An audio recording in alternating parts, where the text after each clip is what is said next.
A few years ago I wanted to make money online, so I started posting YouTube shorts and I had no idea what was about to happen. 500 euros a day, millions of views and a play button I've dreamed of for a long time. But the best part, helping my friend who didn't have a job start earning money too. So today, instead of spitting boring information that you've heard from hundreds of videos already, I will show you how I got new channel from 0 to 500 euros a day by doing the same process of creating new channel, finding viral niche, uploading videos, everything step by step from my point of view, so you could replicate and start getting similar results. And at the end we will see if the channel I started during the video will blow up too. To start off, I want to make sure you have proof that I actually made this money, because most of the so-called YouTube millionaires are fooling you. They show you analytics and switch the currency to make everything look real. But what they don't show you is that most of the time they don't even own the channels. They pay other people to give them viewer access, which means they can see the analytics and flex numbers that aren't really theirs. So to quickly prove to you, here are some of my analytics. Some of the channels are successful and some are just there to warm things up. So I asked a friend to give me viewer access to his channel so I could show you what it looks like. And as you can see, there's a small label, you're a viewer, next to the subscriber count. But as you can see, none of the other channels I have the viewer access label. Not even the one I recently blew up, which as you can see in November was making from 200 euros all the way to almost 600 euros a day when I was posting consistently. So as you can see, this is the channel and it doesn't have the viewer access label, or how should I call it. So without wasting time, let's show you how I start short form channels that make money. The first thing I always do before starting a channel is looking at a bunch of channels on YouTube and finding banger niches among all the bad ones. And the first mistake people make during this step is picking it purely based on numbers and views. Why? Well, to answer the question, let me show you my process of how I separate good niches from bad ones. First, I open YouTube in incognito mode and start scrolling. When I see something that isn't faceless or something I wouldn't or couldn't create, I skip it immediately. That way YouTube learns not to recommend that kind of content to me. In the beginning, I usually get recommended some strange or cringe content, so I keep skipping until my feed starts showing content that actually looks promising. And here we go, this is the first channel I might be able to recreate. Now, when I find a short with a lot of views in a potentially good niche, I always think twice. Can I create this myself and can I make it even better? Or put my own twist? I can't expect to jump in with lower quality and win here. Yes guys, surprise surprise, this isn't a get rich quick scheme. Don't expect to just spam 30 AI videos and make money with YouTube Shorts. Next, I ask the most important question, is the niche evergreen? For example, there are tons of AI bunny channels and similar trends that get a few viral hits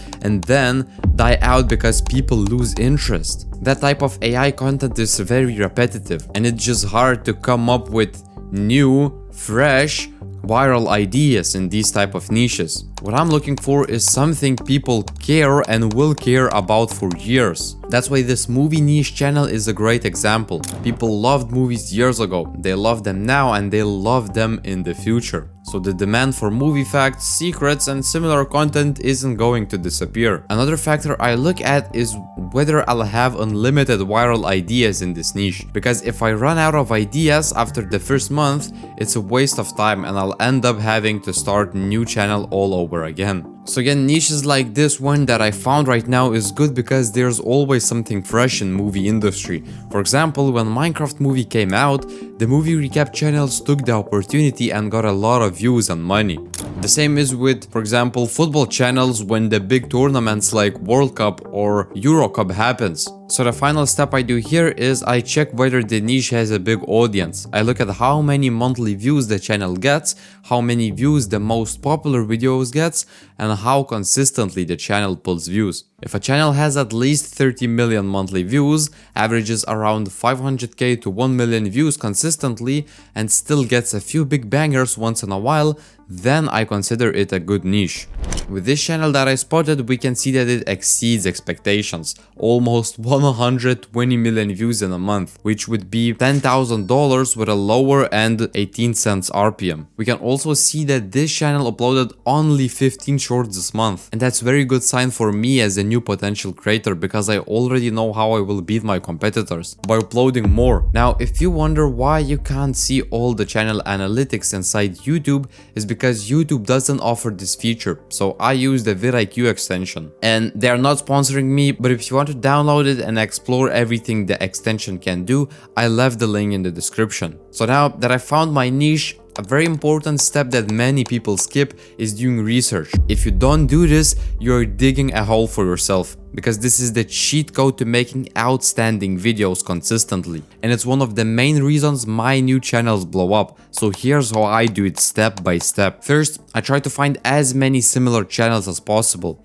There are a few ways to do this, but the fastest way I use when I find good niche like this one is to type similar keywords in the search bar. In this case, I searched keywords like movie recap, movie fails, movie secrets, and I also started targeting specific movies with keywords like Minecraft movie fails, and just like that, in a few minutes I found 5 channels posting in the same niche. However, all of them post content a bit differently. Some post movie facts, some focus on behind the scenes moments, and others uncover secrets that most people don't notice when watching the movie. Now that I have these channels, it's important for me to see what they post and expand the circle over time. That's why on my channel, where I will post movie videos, I will subscribe to these channels, and from now on I will only subscribe to and watch content that's related to my niche. That way I get inspiration and I'm always updated on what's getting views. But the research isn't over yet. What most people still forget is to understand why viral videos on these channels go viral in the first place.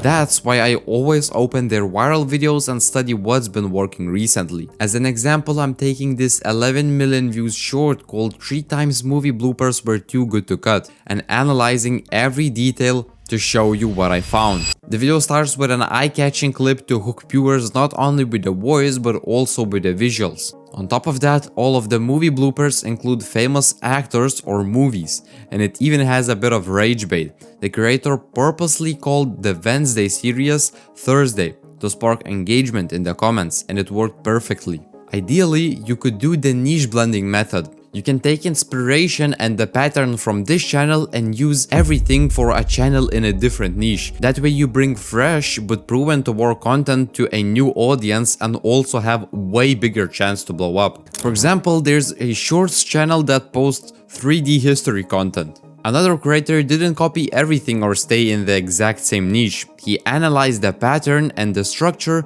then applied it to the fitness niche. That way he didn't have to compete with an already established channel, and that's why it is very important to do research. However, good research is nothing if your video sucks. So after doing all those steps, it's finally time to create the first video on the channel. Since it's my first upload, I don't want to overthink it. I'm also going to make a video about 3 movie bloopers. However, the bloopers will be different and I wrote a few criteria for them. So I'm looking for bloopers that have famous actor, that are from famous movie, or have rage bait potential, like the Wednesday Thursday example. And after some searching, I found 3 bloopers that each fit one of those criteria. A Harry Potter blooper for the famous movie category, Django Unchained for the famous actor category, and My Cousin Vinny for rage bait. Since it has the same actor people associate with Home Alone, I'm going to call it Home Alone and see if that helps the video to blow up. However, this alone won't help. It's the editing and the decisions we make there that decide whether a video blows up or not. You see, in order to have a viral video, we need a good swipe rate and good average view duration. Of course, there are a lot of other small factors that add up and create a viral video. And I talk about those in my Discord group and in my free YouTube Shorts PDF, which you can download by joining my newsletter in the description. But the most important ones are obviously AVD and swipe rate, and you can improve both in your editing software by using a few simple tricks. First of all, I want to grab people's attention immediately when they see the video. That's why I generated a clip of Leonardo DiCaprio picking his nose. Yeah, it looks insane, but that's what we are looking for and trying to create. That's why I'll use this frame as the very first one. Now, to keep them watching, a good script is important, but it's just as important to have a clear, fast-paced voiceover. If you don't want to use your own voice, you can generate an AI voiceover through websites like 11 Labs. Just make sure you don't use the same generic AI voice that everyone else uses, because you have to stand out. To make it fast-paced, I cut all the silent gaps in the voiceover. You can't let your viewers get bored because it's super easy for them to swipe away, so remove the silent gaps in your voiceover. Second, I need to make sure the background music fits the vibe of the video and enhances the emotions. For this first video, I'll use the same background music my competitor used, since it's already proven to work. But most importantly, we'll add some sound effects to enhance feelings and create tension and anticipation. Risers, hits, and booms are perfect for creating these emotions and making the videos more colorful. And you can find them on YouTube, but I use Epidemic Sounds because it's much easier to download and find good sound effects and music. So after putting everything together, I have this beautiful 29 seconds short. 3 movie bloopers that were too good to cut. In Harry Potter, when everyone stands to applaud Hagrid, Draco suddenly grabs Crabbe because the chubby kid forgot he wasn't meant to stand up. In Django Unchained, when Leonardo DiCaprio slammed the table, he accidentally cut his hand on a glass during a tense dinner scene, but instead of stopping, he stayed calm and in character. So much so that he casually pulled the shattered glass out of his arm like nothing happened.